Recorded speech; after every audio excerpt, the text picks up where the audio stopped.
అందరికీ నమస్తేనుల్లా welcome to MR media Telangana. This is Rekha. రాష్ట్రంలో రాజకీయాలు కుతకుత ఉడుకుతున్నాయి అనిపిస్తూ ఉన్నది. ఎక్కడైనా అధికార పార్టీలోకి ప్రతిపక్షం నాయకులు చేరుతారు. ఆ ప్లాన్ చేసింది కాంగ్రెస్ సర్కార్. ప్లాన్ చేసి కొన్ని సూత్రాలు పాటించుకుంటా బెదిరింపులకు బ్లాక్మెయిలింగ్ రాజకీయాలు, కొంతమందికి డబ్బాశ పెట్టి 10 మంది బీఆర్ఎస్ బీఫామ్ మీద గెలిచిన ఎమ్మెల్యేలను కాంగ్రెస్ పార్టీలోకి గుంజుకున్నది. ఎట్లనో నయానో భయానో కష్టమో నష్టమో కాళ్ళ ఏళ్ళబడి మొత్తం మీద 10 మంది ఎమ్మెల్యేలను గుంజుకున్నది. ఈ 10 మంది ఎమ్మెల్యేలు పోయిన తర్వాత బీఆర్ఎస్ఎల్పీని విలీనం చేయాలని చెప్పేసి ఆలోచనతోని కాంగ్రెస్ పార్టీ పావులు గదిపింది. కానీ బీఆర్ఎస్ పార్టీ నాయకులు కాంగ్రెస్ పార్టీ వాళ్లకు సంధి ఇడవలే. ఈ పార్టీ ఫిరాయింపుల మీద సుప్రీంకోర్టు దాకా పోయినరు. సుప్రీంకోర్టుకు పోయి పిటిషన్ దాఖలు చేసిన తర్వాత స్పీకర్కు సుప్రీంకోర్టు ఆదేశాలు జారీ చేసేంత వరకు తీసుకొచ్చిండ్రు. ఇప్పుడు కూడా ఆగేది లేదు. మళ్ళీ హైకోర్టులో పిటిషన్ దాఖలు చేసిండ్రు. హైకోర్టు ధర్మాసనం ఏ విధమైన తీర్పిస్తుంది ఏం కథ మనం చూద్దాం. కానీ మొత్తం మీద పార్టీ ఫిరాయించిన 10 మంది ఎమ్మెల్యేల పరిస్థితి అయితే ఎటుగాకుండా పోయింది.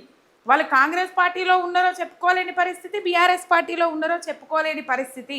ఇప్పుడు ఒక్క సంజయ్, జగిత్యాల ఎమ్మెల్యే సంజయ్ ఒక్కడు బీఆర్ఎస్ పార్టీ నుంచి కాంగ్రెస్ పార్టీకి పోవడం వల్ల యావత్తు కాంగ్రెస్ పార్టీ జీవన్ రెడ్డి అనుచరులందరూ ఇప్పుడు కారెక్కాల్సిన పరిస్థితి ఏర్పడ్డది. ఆ ఒక్క సంజయ్ కుమార్ పోవడం వల్ల ఇప్పుడు జీవన్ రెడ్డి అనుచరులు ఎవరైతే ఉంటారో దాదాపు జీవన్ రెడ్డి అనుచరులు మొత్తం కారెక్కాల్సిన పరిస్థితి ఏర్పడ్డది.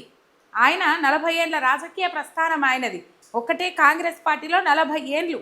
ఆ 40 ఏళ్ళ నుంచి ఉన్న ఫాలోయింగ్ మొత్తము జీవన్ రెడ్డి ఎంబటే కార్ పార్టీలో చేరుతారు. రైట్. మొత్తం మీద జీవన్ రెడ్డికి మొన్న ఎంపీ పదవి రాకుండా అడ్డుకున్నాడు రేవంత్ రెడ్డి. ఆయన దోస్త్ అయిన వేం నరేందర్ రెడ్డికి ఎంపీ పదవి ఇప్పించుకోవడానికి ఎన్నో విధాలుగా నానా ప్రయత్నాలు పడ్డ తర్వాత వేం నరేందర్ రెడ్డికి ఎంపీ పదవి ఇప్పించుకున్నాడు రేవంత్ రెడ్డి.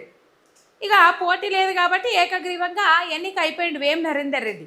అయితే ఇక్కడ మనం చూసినట్లయితే చాలామంది కాంగ్రెస్ నాయకులు ఇదివరకే కేసీఆర్కు టచ్లో వచ్చిండ్రు, ఆ ఎమ్మెల్యేలు టచ్లోకి వచ్చిండ్రు, మంత్రులు టచ్లోకి వచ్చిండ్రు, మేము వస్తామని చెప్పేసి చెప్తా ఉన్నారు అని గతంలో కూడా కొన్ని వార్తలు సోషల్ మీడియాలో వైరల్ అయినాయి. మనం చూసినాము. అది కాంగ్రెస్ పార్టీ నాయకులు బీఆర్ఎస్ పార్టీలో చేరదామని అనుకుంటున్నారు, మంత్రులే స్వయంగా కేసీఆర్కు టచ్లో వచ్చిండ్రు అని చెప్పేసి వార్తలు అయితే మస్తు వైరల్ అయినాయి. అయితే వద్దు ఓపిక పట్టాలని చెప్పేసి కేసీఆరే ఆపబట్టినట్టయితే తెలిసింది అప్పుడు. అయితే ఇక్కడ మనం చూసినట్లయితే ఈ 10 మంది ఎమ్మెల్యేలు కూడా మళ్ళీ బీఆర్ఎస్ పార్టీలో చేరాలని ఆలోచన చేసిండ్రు. కానీ అక్కడికి గర్వాపసి లేదు అని చెప్పేసి తెగేసి చెప్పిండ్రు బీఆర్ఎస్ పార్టీ నాయకులు. ఎక్కడి దాకానైనా పోదాం, న్యాయ పోరాటం చేద్దాం, వాళ్ళ మీద అనర్హత వేటు పడాల్సిందే, తెలంగాణలో 10 జాగాలలో బై ఎలక్షన్స్ రావాల్సిందే అని చెప్పేసి ఇప్పుడు గూడెం మైపాల్ రెడ్డి బీఆర్ఎస్ పార్టీలోనే ఉన్నట్టు కన్ఫామ్. ఇక 9 మంది జాగాలో బై ఎలక్షన్స్ రావాలనే ఆలోచన మీదనే ఇప్పటికీ బీఆర్ఎస్ పార్టీ ఉన్నట్టు తెలుస్తూ ఉన్నది. అయితే తిరోగమనం ఇప్పుడు కాంగ్రెస్ పార్టీ మీద ఏ విధమైన వ్యతిరేకత ఉన్నదో మనం చూసినాం. జీవన్ రెడ్డి మాట్లాడిన మాటలు మనం చూసినాం. 2 లక్షల ఉద్యోగాలు కాదు కదా, కనీసం 16,000 ఉద్యోగాలు కూడా ఫుల్ఫిల్ చేయలేదు. 16,000 ఉద్యోగాలు ఇచ్చి ఇలా 60,000 ఉద్యోగాలు ఇచ్చినామని చెప్పి డబ్బా కొట్టుకుంటా ఉన్నారు. పెన్షన్ ఏడ పెంచిండ్రు, తులం బంగారం ఏడిచ్చిండ్రు, ఇస్తామన్న హామీలు ఎక్కడ అమలు చేసిండ్రు అని చెప్పేసి ఇలా కాంగ్రెస్ పార్టీ నుంచి కిందికి దిగుతున్న వాళ్ళందరూ మొత్తం ఇలా మాట్లాడుతున్న ముచ్చట్లు మనకు సోషల్ మీడియాలో వైరల్ అవుతా ఉన్నాయి. ఇంత వ్యతిరేకత ఉన్నది. నిన్న చిట్చాట్లో పాపము రేవంత్ రెడ్డి మాట్లాడుతాడు, ఈడికే గాయమైంది గెలుకొద్దు, గాయపడ్డం గెలుకొద్దు, ఇంకా గెలుకొద్దు అని చెప్పేసి ఆయన మాట్లాడుతూ ఉన్నాడు, ఇంకా రెచ్చగొట్టద్దు అని చెప్పేసి.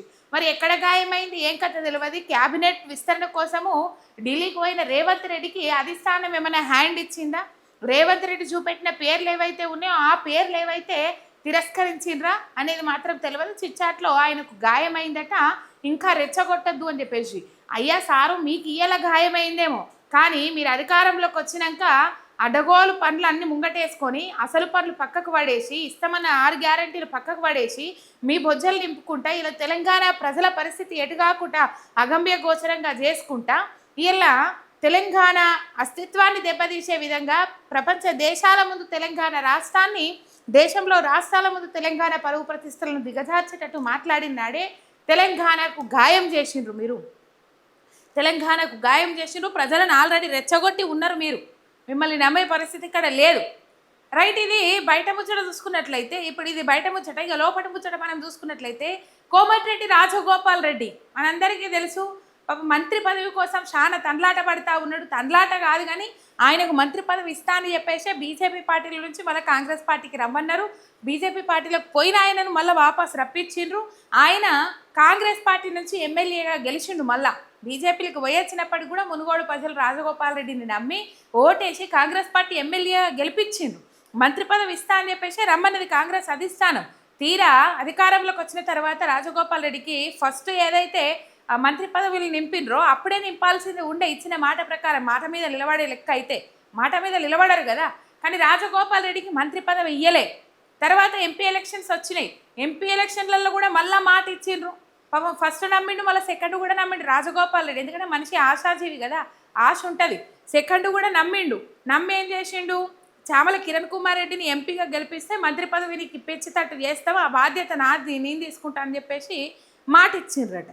అయితే సరే ఇస్తారు అని చెప్పేసి పాపము గెలిపించరు. అందరు కలిస్తేనే గెలుపు సాధ్యమవుతుంది. కానీ మొత్తం మీద రాజగోపాల్ రెడ్డి ఆశపడ్డాడు. తర్వాత క్యాబినెట్ విస్తరణలో కూడా ముందుగా రాలేదు, తర్వాత విస్తరణలో కూడా అవకాశం రాలే. ఇచ్చిన మాట తప్పిండ్రనే ఆలోచనలోనైతే రాజగోపాల్ రెడ్డి ఉండే. ఆ రాజగోపాల్ రెడ్డి ఆలోచనలో ఉండి తీవ్రమైన విమర్శలు చేసాడు కాంగ్రెస్ పార్టీ మీద. రైతు భరోసా విషయం కావచ్చు, ఇటు మంత్రులున్న నియోజకవర్గాలకే ఎక్కువ నిధులు పోతున్నాయి అని చెప్పేసి కాంగ్రెస్ సర్కార్ మీద దుమ్మెత్తిపోయడం కావచ్చు, 6 గ్యారంటీలు అమలు చేయడంలో ఫెయిల్ అయినామని కావచ్చు, 10 సంవత్సరాలు నేనే ముఖ్యమంత్రిని, మళ్ళీ వచ్చేది కాంగ్రెస్ పార్టీ అధికారంలోకి వచ్చేది కాంగ్రెస్ పార్టీ, నేనే ముఖ్యమంత్రి అని చెప్పేసి రేవంత్ రెడ్డి చెప్పుకున్న విధానం కానీ వీటన్నిటిని దుయ్యబట్టిండు. కొరకరాని కొయ్యలెక్క తయారైండు రాజగోపాల్ రెడ్డి. మరి చూద్దాం రాజగోపాల్ రెడ్డికి మంత్రి పదవి వచ్చేటట్టు చేస్తాడా రేవంత్ రెడ్డి? నిజంగా అధిష్టానం రాజగోపాల్ రెడ్డి పేరు డిసైడ్ చేసినప్పటికి కూడా రేవంత్ రెడ్డి దానికి సై అంటాడా? ఎందుకు సై అంటాడా అని మనం ఇక్కడ ఆలోచన చేయాలి. అంటే కొండా సురేఖ వ్యతిరేకంగా పనిచేస్తుంది, వ్యతిరేకంగా ఉన్నదని చెప్పేసి కొండా సురేఖను మంత్రి పదవి నుంచి తీసేయాలనే ఆలోచనలో రేవంత్ రెడ్డి ఉన్నాడు అనే వార్తలు వస్తుంది. ఆయన పొంగిలేటి శ్రీనివాసరెడ్డి ఏదైతే దందాలు ఉన్నాయో, కబ్జాలు ఉన్నాయో, పొంగిలేటి శ్రీనివాసరెడ్డి రేవంత్ రెడ్డికి థ్రెట్గా మారుతున్నాడు అని చెప్పేసి రేవంత్ రెడ్డికి అనిపిస్తుందో, పొంగిలేటి శ్రీనివాసరెడ్డిని తప్పియాలనే ఆలోచనలో కూడా రేవంత్ రెడ్డి ఉండడం తెలుస్తూ ఉన్నది. ఆయనకు సీనియర్లు ఎవరైతే వ్యతిరేకంగా ఉంటారో, అధిష్టానం దగ్గర ఫిర్యాదు చేస్తారో వాళ్ళని తప్పించే ప్రయత్నంలో రేవంత్ రెడ్డి ముందుంటాడు.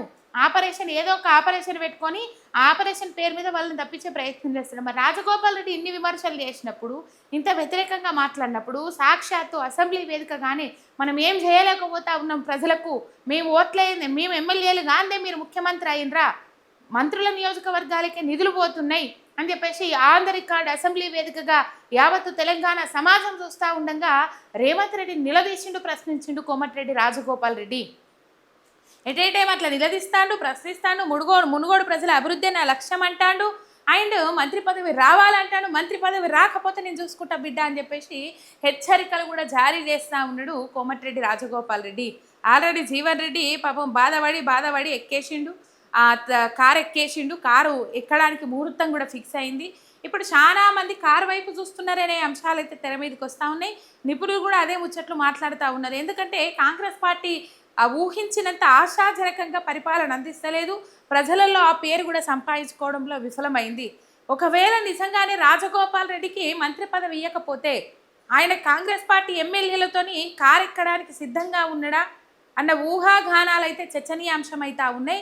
రాజగోపాల్ రెడ్డి త్వరలో పార్టీ మారుతాడు, బీఆర్ఎస్ పార్టీలోకి పోతాడు, ఆయనకు మంత్రి పదవి ఇవ్వకపోతే రేవంత్ రెడ్డి మీద పోరాటం చేయడానికి కోసమే పోతాడు అని చెప్పేసి వార్తలు అయితే వైరల్ అవుతా ఉన్నాయి. ఇదివరకు మనం చూసినాము, దాదాపు కార్నర్ మీటింగ్లు పెట్టుకున్నారు, స్పీకరెట్ మీటింగ్లు పెట్టుకున్నారు, స్పెషల్ మీటింగ్లు పెట్టుకున్నారు. 10-15 మంది ఎమ్మెల్యేలు కూర్చొని ఆ 10-15 మంది ఎమ్మెల్యేలకు బాధ్యత వహించింది రాజగోపాల్ రెడ్డి.